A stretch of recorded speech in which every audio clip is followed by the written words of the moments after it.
Alright gents, oh excuse me, I'm on the floor. Just a little wee video about something I've found and hold on. Focus, there we go, focus is better. Another wee video about something I found out. I've been talking to a few of my friends and they've been killing their processor cards and their boards when they're probing around this thing. I'll tell you what I found out and I'll tell you a way that I've found to resolve it in a minute. What's been happening is I've been talking to people on Facebook or even talking to people through phone calls and saying, "Hey Peter, I probed this chip here and I'm probing around it and my processor card instantly dies." And I'll tell you the reason for it. It's all to do with this chip here. And this thing here is an LM393 and it forms the meter and power sense circuit. And what's happening is, pin 8 of this chip here is fed by 24 volt. Okay? But pin 7 here, can I get any closer? I'll try. Yep. Pin 7 here feeds around to here. It feeds into pin 1 of our friendly 616 here, the interrupt controller. And what that is actually the main failure interrupt line from the board to the processor. Basically what it's saying is, if you've got a power supply fault, say you leave your 24 volt unplugged at the power supply, the board tells the processor, "Hey, there's a problem here. Would you mind putting the game in reset so nothing weird happens?" And what it'll do is it'll actually, if there's a power supply fault, the 24 volt goes or whatever, that pin 7 there will drop low. And it sends that interrupt line there low. And then that tells the processor to stop the game. It's most CPU control lines are active low. It means they're held high when they're idle and they drop low when there's something wrong. So, how do we go about resolving it? Well, see, the problem is, if you are measuring here, you're probing around here, you're using your meter here, and you're on pin 7, you accidentally slip onto the pin either side, you're going to send 24 volt up to your interrupt controller here, your 616 power chip, and you'll instantly kill it. It will be insta-death for the chip. It actually can be worse if you are probing the other side of this sense circuit. If you're probing down here at pin 1 and you slip, you could kill various things on the board when you're doing that. And the very, very, very best case scenario is you're going to kill your logic probe because you send 24 volt up the probe, which isn't good. So, as I was saying a second ago there, most control lines on a computer are active low. Now what that means is they'll stay, oh sorry, my hands shake these days, I'm getting old. I'll rest the phone on top of the ROM card there. Now, excuse me. What that means is they're held high by a pull-up resistor, which this pin 7 is here, and then whatever's driving the line will drop low whenever it's active, whenever the processor actually needs to use it. So what happens here is your pin 1, your meter sense, and your pin 7, your power supply sense, they're held high by these pull-up resistors here,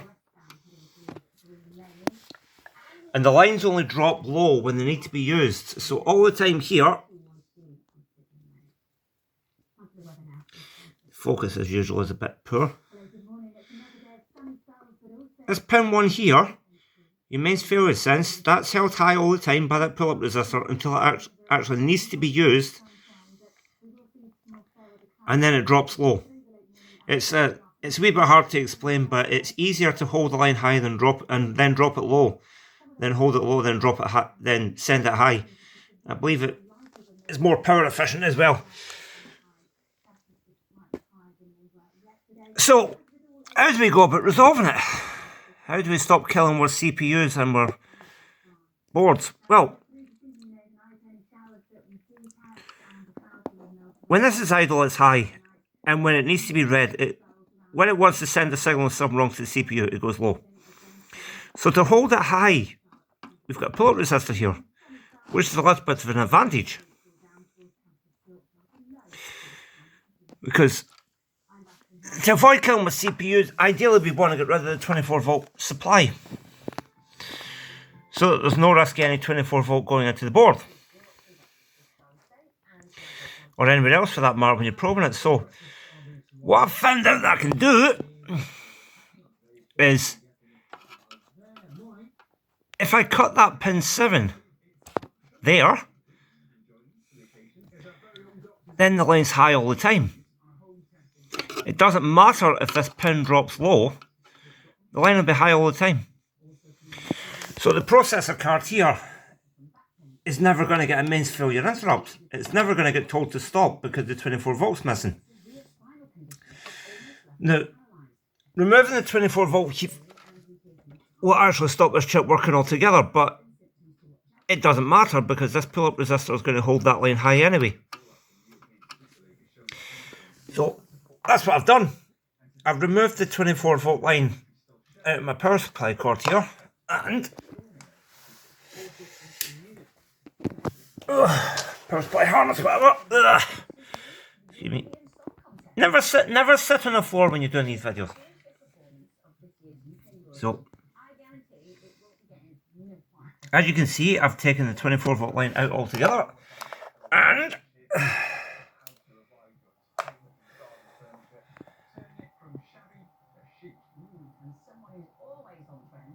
there we go. She's running.